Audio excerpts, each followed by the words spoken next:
Ka dy lloj protestash. Një protest ku qytetarët dalin me meme kreative, me kërkesa të qarta, që pas protestës mbledhin mbeturinat dhe që kthehen në shtëpitë e tyre duke shprehur politikisht mendimin e tyre. Ka dhe një lloj tjetër proteste, atë të agresivitetit, të fyerjeve, të konfrontimit edhe të dhunës verbale, që e kemi parë shpesh në rrjetet sociale e që dje pam edhe live. Teksa dilja nga parlamenti dje pas një dite të gjatë pune për të shkuar drejt makinës time, ndalova të disa protestues duke komunikuar normalisht. Më vonë, erdhi një grumbull i madh, agresiv, me fyerje dhe me dhunë, që mund të shkonte drejt dhunës fizike, pavarësisht se unë nuk e pash në asnjë moment diçka të tillë si një risk real. Këtë lloj proteste të dytë, unë e kërkuar.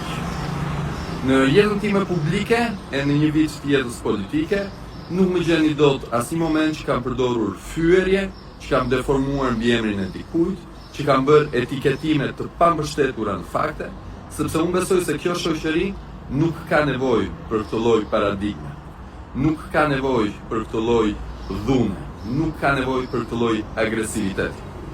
Ajo që pam dje është se disa protestues, ose më saktë një grumbull i njerëzve të cilët janë të nxitur nga partiza të vogla apo parti të mëdha, shkojnë drejt dhunës, krejt ndryshe nga ajo protesta e sensitivitetit që mbledh mbeturinat në fund të një miting.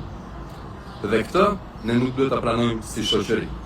Mua nuk më trem kjo, sepse unë nuk besoj se në vendin tim duhet të kem frikë se ku shkoj e ku eci.